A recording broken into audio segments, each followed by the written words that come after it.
Just the two of us. We can make it if we try. Just the two of us. Well, happy anniversary, darling. We've been together a whole week, and it still boggles my mind just how blinking big this van is. After a week of owning this van, it's fair to say I've got a few reservations, and I'm a little bit panicky about if I bought the right van. So this video is going to be all about the things that concerns me about my van.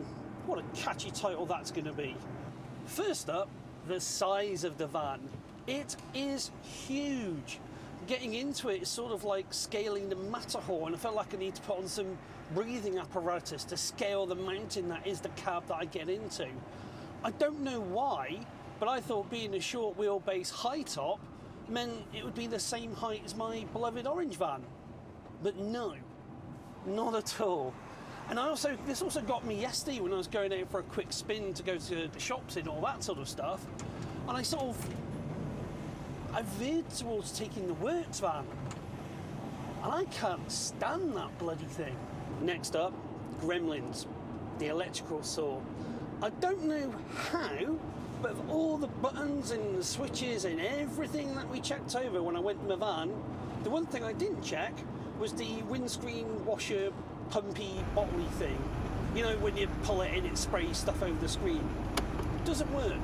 It sets off the windscreen wipers, but doesn't actually spray anything.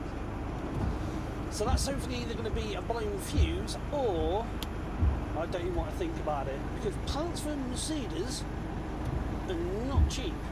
Then the other day, while I was sat in my garden enjoying a bit of sun and chillaxing, I heard a beep, beep, beep.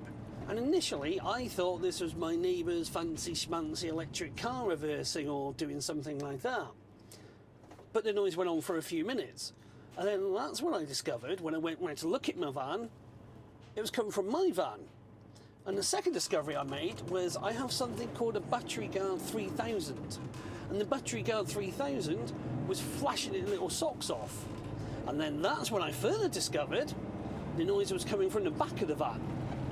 In the back of the van, oh yeah, I forgot about that. I've got to get that review underway.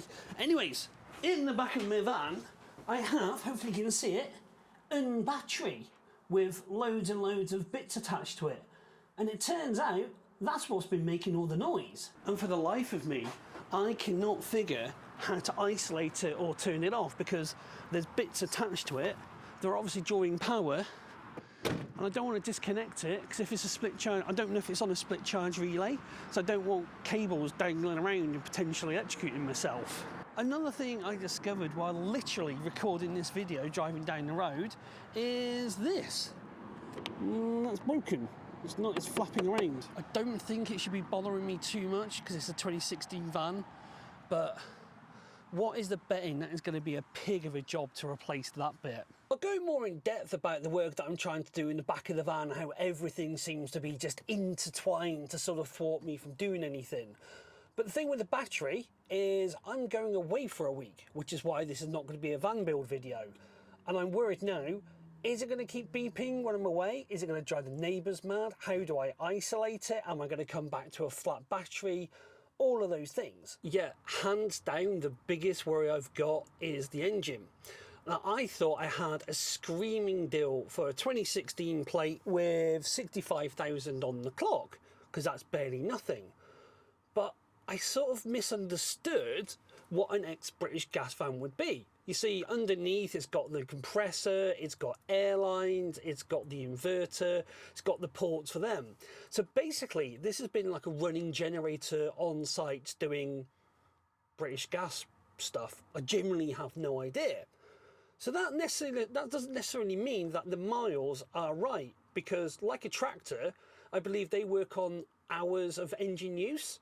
So although this has only done 65,000 miles, how long has the engine actually been working for? Is it a false sense of security if it's just been stood on a site for 8 hours a day just doing power turnover-y, power tooly stuff?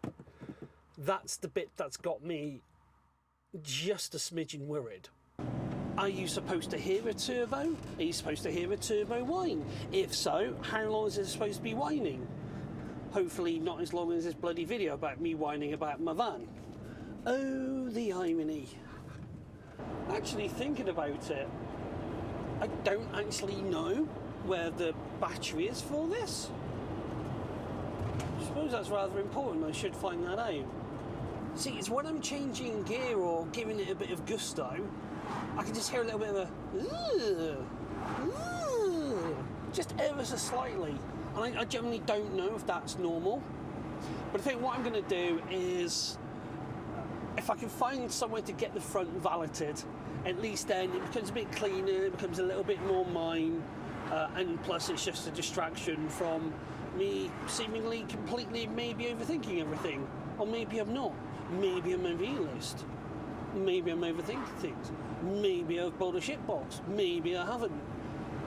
I don't know. I wasn't this pensive when I bought my other van.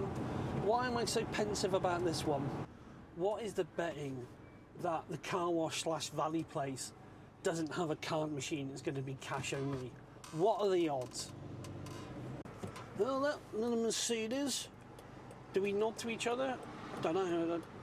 Another Mercedes. Oh, we're out in full state. I don't know if it's like the Orange Van Club where you do the sort of like, "Oh, Mush, how you doing? One of you," and it's sort of bosh wallop. I don't know why I think all orange van drivers come from London and are cockney. How sketchy is this place going to be? Oh, there it is, look. There it is. Cash only. Sorry for the inconvenience.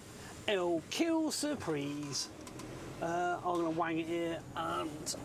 yeah, come on. Yes. Right, I'm going to leave it here like I've stolen it, see if they can fit me in. Genuinely did not expect it to be that busy. But he said, can I chop it off tomorrow? And I would do, but as I say, I'm going away. So he's basically giving me a quick quote. It'll be about a morning's work, a good couple of hours, 50 quid. And I'm prepared to pay that because I've got no tools to do any cleaning and I know it's going to be done properly and then I can just, yeah, I want to do other stuff. I don't want to be cleaning in front of the van. I want to be ripping things out in the back. By the way, if anyone's wondering, I'm shooting all of this on my Insta360 camera, so I've got no idea what the quality is going to be like. Leave a comment down below to what you think. The quality of the video, as in the visual side of it, not the actual quality of the video. You know what I mean.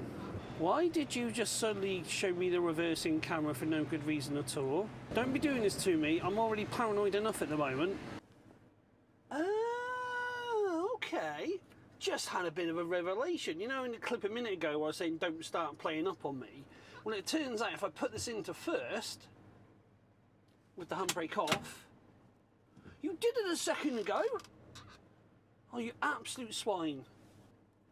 I swear it did it a second ago. There we go. That's reverse. And then when you go forward, when you're pulling off, you get this screen here to say check your surroundings, so it isn't buggered. That's a slight relief. Anyways, now that I'm finally back home, I'll take you through so many other things and then show you why I can't start work on this wretched thing. Wretched? That's not fair on it. The door doesn't seem to be closing properly. As you can see on these bits here, I'm hoping that's nothing too serious and it just needs sort of pushing up. But what I haven't noticed is I'm hoping all of this rust, oh, that was paint coming off there, it's just a bit of surface rust. So that's why the door's been rubbing, look. If anybody knows down below how to do any sort of metalwork, please let me know in the comments. But let me show you why I've not got started on anything today. Because it's all intertwined and oh, why won't you open? Oh, I know why. In the sliding door, you can probably see it, there's this light there, which I have to pull back and then the door will open. Which nicely brings us on to all the wiring. I did have a cheeky weekend project I had in mind that on a Saturday I was going to take out the racking. But I've got cables going through that somewhere into there. I've got cables there. There's a hoofing crate cable over there. And then it's this thing that I've got to contend with. Now, hoping I can drop that off and just have it safely rattling around on the floor so I can at least get that out.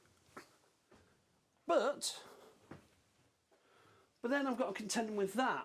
I'm overthinking this. Should I just sort of get my tools out and just start cracking on? But I don't know where these wires go. I can't do any work on this weekend because I had a phone call on Friday and it went, "Hi mate, how you doing?" I went, "Yeah, I'm good, thanks. What are you up to this weekend?" "Not much." "Oh, right, okay. Do you mind flying to Rome on Sunday?" So yeah, that's why I'm not doing anything on my van this weekend, because I'm off to Rome. Hence the lovely continuity of me getting a haircut. And yes, I know I've already done a similar sort of video, but this is van life. Like when all the adrenaline, when all the excitement's worn off, and then suddenly you're left here looking at the size of this thing and then going, oh golly gosh, in not so polite terms, have I bitten off more than I can chew? Have I got the right van? Is it blowing from the exhaust? Is the turbo whining? Is it going to have a flat battery? Is it going to drive my neighbours mad when I come back? To all that I say, don't know. But anyway, thank you for watching. Thank you for watching my last video. It has really nice numbers on that one. Thank you, whoever's spiked it.